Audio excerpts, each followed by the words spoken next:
Hi and welcome to the flip through of my book for volume 2 of Roxy's Journal of Stitchery. The theme for this journal was winter or Christmas, and my book is a bit of a hybrid of both. I have now put my pages into my fabulous cover, which I haven't covered. This book is about 90 years old, and I just wanted to maintain the integrity of the fabric on the cover and of course this awesome and appropriate design. I did put some lace over the spine to cover up where I've got the stitching for the pages, and also as a bit of a nod to what's actually inside now that it's not a book to read. Inside the front cover, I've indulged my latest addiction, which is printing on fabric. So I found some great winter images and just printed those and put those on the inside. I put some backing on the inside spine of the original book. That I wanted to maintain the integrity of that. We don't pages aren't tied into books anymore with strings, and I just wanted to keep that as an indication of how old the book is and just how it was in its incarnation as a reading book. So I have my title page, which I did before I started, and that sort of set the tone for the rest of the pages. I didn't have a style in mind, and I also didn't have a great stash of fabrics. So working with what I had and with what I like, I came up with a theme of black, white and red, which features in most of the pages. These aren't in the order that the themes were given out. I wanted my colours to blend, so I've just arranged the pages as they were colour-wise. So this was our Winter Village, and this was the snowflakes theme, and also with a tab. So I've just got a little pearly tab on the edge there.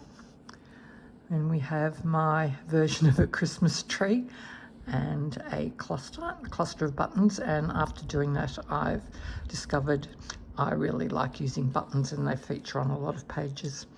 Like here on my pocket page, my book's not huge, as you can see, and I just felt that putting pockets onto another page would have covered too much of it, so I gave my pocket its own page and added a little winter to-do list for a bit of interest. Then we had a mushroom theme. I love doing this, and my first attempt at applique, which was fun, and my first attempt at French knots, which I really enjoyed doing, and used a bit of sparkle. This was the winter cottage, or mine's more of a winter cabin, and I really enjoyed doing that, and I put some padding in the trees just for a bit of interest, and buttons of course. My snowman with a bit of red, in keeping with the theme, as the rest of the page is more neutral, not black and white, but I wanted to add red for cohesion. The theme on this page was winter fox, I think, and I found this great image of, it's actually a cover of a book called The Snow Fox, and it was just so perfect for this theme, and added the red in the title to give the two pages some cohesion. When I picked up this gold-edged doily, I wasn't sure I'd ever use it, but it just came out as perfect on this and another button. I really love fabric buttons, and in the stash I've managed to pick up from a few op shops, there's quite a few fabric buttons. This one was a fabric one too, and I really like those. We have my snow dome and lots of buttons, and a little blue button as well, and a little cluster of pearls. I really enjoyed that. More printing on fabric, which will feature quite heavily from now on because I really enjoy it. This was the wreath theme, not particularly a Christmas wreath, but a bit of red for Christmassy colour and white for winter. this was another extra, which was an envelope. Again, I didn't put that on another page because I wanted to make a feature of it, and my page was too small to make it any smaller. I really enjoyed putting this together and making some lining, and that goes with the vintage element. My favourite vintage era is the 30s, and I just love this little picture. So that pops in there, and there's another absolutely gorgeous button here which doesn't show up very well on film, but it's just gorgeous.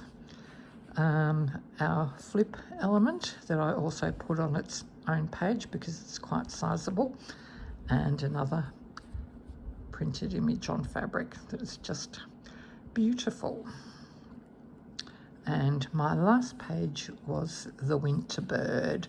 So my embroidery is pretty basic at this stage: satin stitch, running stitch, nothing too exciting, but I'm hoping to improve that on the next journal. And one more button, another beautiful winter image printed on fabric and glued to the inside of the book, and a belly band, and just a little list of all the prompts we had for this fabulous project. I'm sad it's over because I really enjoyed doing it, but so looking forward to starting the next one. So thank you for going through my book with me.